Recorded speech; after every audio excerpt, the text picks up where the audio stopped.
Okay, guys. This video is basically about everything you need to know about stretching and all that stuff. I'll bring down all the basics. Wait, hi. All right. Let's start off with the beginning, the basics. Obviously, stretching your ear is when you're trying to go to a bigger size with a bigger hole. Well, when your hole is trying to become bigger. There's certain tools that you use to like stretch, but not too many people do them because some of them are way safer than the others. Like the best one I had to use, it was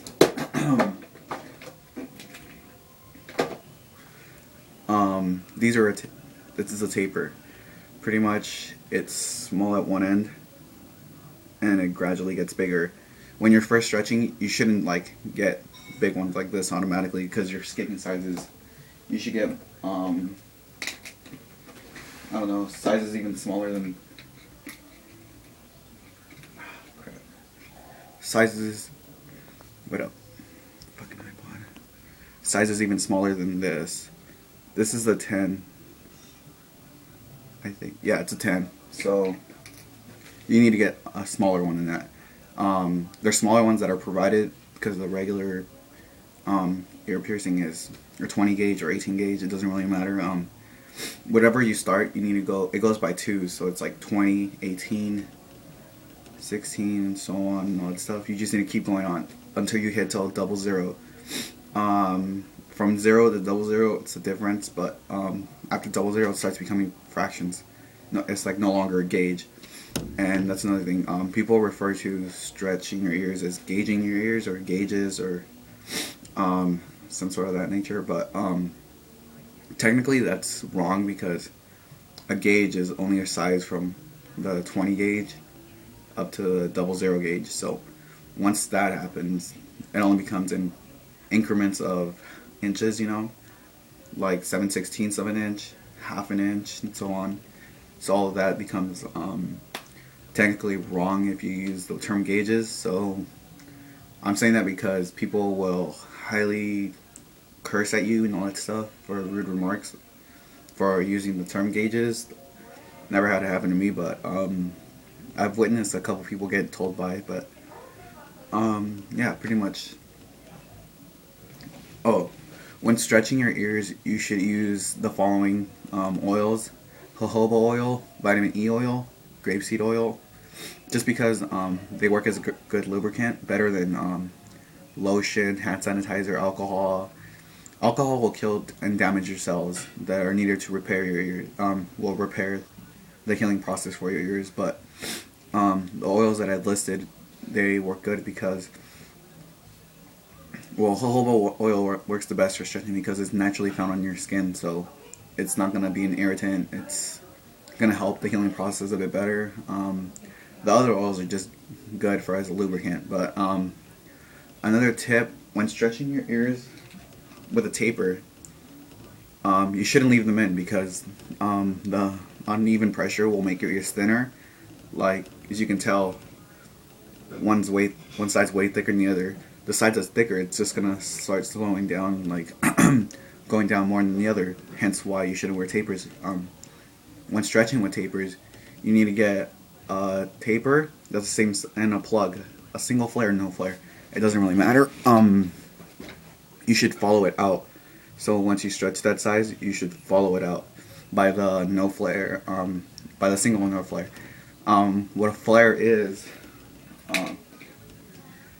it's this little, see this little part right here? That has a flare. You shouldn't stretch with that, so like with plugs that have flares because they'll damage your ears. Probably chances of getting a blowout. A blowout is when the inside of your ear is pushed to the back and it looks like a bubble as a result from stretching too fast. So there's several other things like thinning, when your ear becomes too thin because you stretch too fast or just because of naturally it's just too thin. Kappa, when you take out your jewelry, it's all these little wrinkles. Tearing, stretching too fast. Majority of those can be solved by simply just downsizing and doing constant oil rubs. But the problem with that is people are trying to get to a size too fast. which is another question. How do you know you waited long enough? Well, you know you waited long enough when it's been like at least 2 to 3 months. And that doesn't mean just like, oh, 2 months are up, I can start stretching it. No, it's always better to wait more, because the more you wait, the looser your jewelry gets, and the more easier it is to get to another size. So, I don't know if you would rather have that.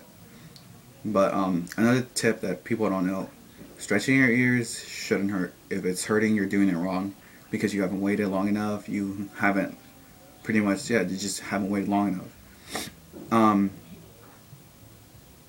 Another tip is to stretch right after a hot shower. Have you ever noticed that your skin gets all wrinkly and all loose? Well, it does the same thing for your ears. It helps your ears blood flow go easier. It helps it go smoother, so it makes the whole stretching process way more easier. So you don't have to worry about like shoving the thing in. But the thing is, you should never shove in jewelry into your ear. That's how you'll get a blowout. When inserting jewelry, if it won't go in after the first 3 times, it won't go in at all. So just don't even try. If it won't go in, take up, well, leave the jewelry, put in the smaller one that you were at, and just let it wait for like another 2 to 3 weeks. If it prior, if you already waited the 2 to 3 months. Let me see. I think that's pretty much it. I'll explain to you the difference between everything. Like a plug. A plug is solid, like this. Well, not this big, but it's solid. You can't stick your finger through it. A tunnel is like this. You can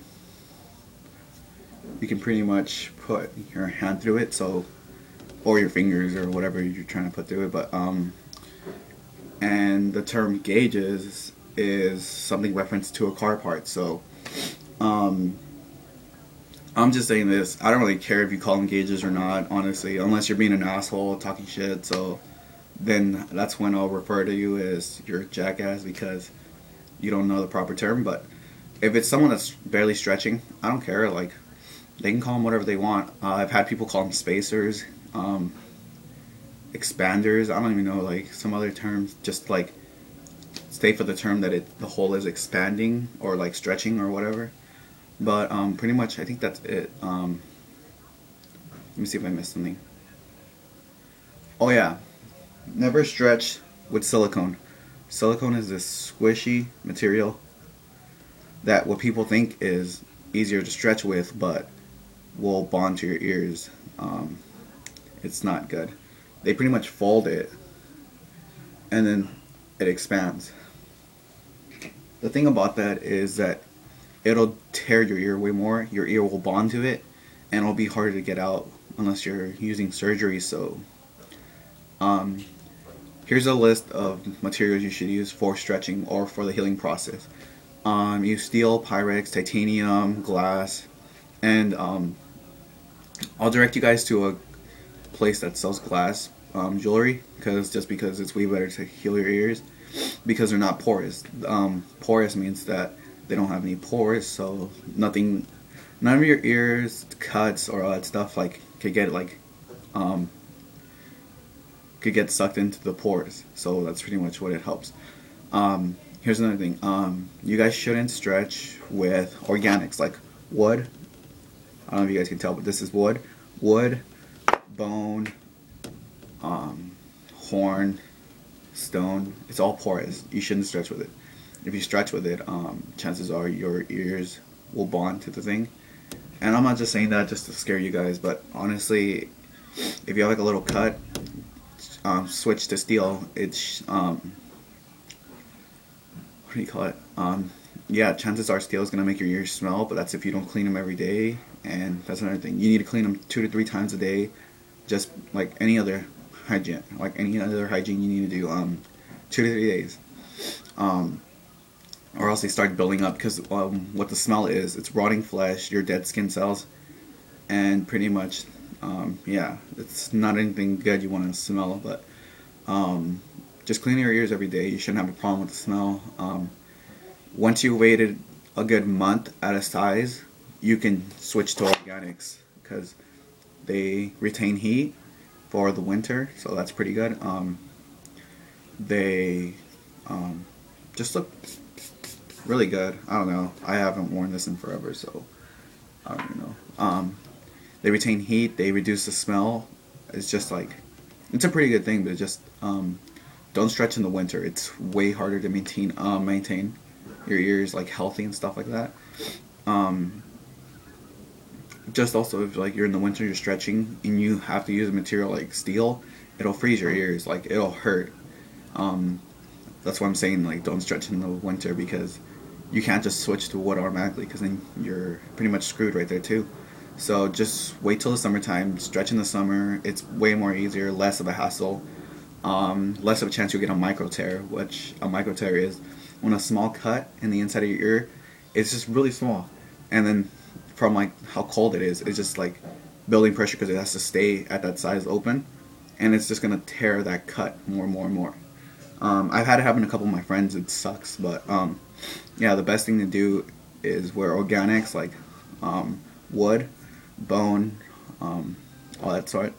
But you should only wear them after you've waited at the size for a good month. And the reason I say a month is because it's good enough time for like any problems you have. If your ears start to have a red rash around it, chances are that you might be allergic to the thing, so you might want to check. Also, if you guys don't feel so safe about stretching with tapers, there you go. You can use the taping method. The taping method is when you gradually, oh here, I think I have a plug that's taped. As you can tell, I really didn't bother to care for how I did it, but usually you just tape a good number around the layers until it gets bigger, like this. And as you can tell, they're both the same, but the tape just makes it look a lot bigger. That's the taping method. What I have on there is red bondage tape. Bondage tape doesn't stick to anything but itself, so, and it's non-adhesive, so there's no residue sticking onto your ears and all that sort. You can find bondage tape at any Spencer's or sex shop. You can also use PFTE tape. It's plumber's tape. It's white silky. It's pretty easy to find. Home Depot, 99-cent store, Target. Doesn't really matter. But another thing is, I recently saw this video of this girl stretching with straws. Don't use any household items like this. Don't use anything like the caps. Just stick to stretching with actual good stuff, like good materials that aren't porous, that aren't hazardous to your ears, that won't. I've seen people also use these. Don't use them. Just go out and buy a taper kit. Buy tunnels, buy stuff like that. Just do it, because I really don't want to see people fuck up their ears, like, from listening to a person that shouldn't even be giving advice in the first place. Pretty much, I think that's it. If I missed anything that you would like to know, just comment on this video. I'll try to reply as fast as I can. Comment, rate, subscribe. Bye.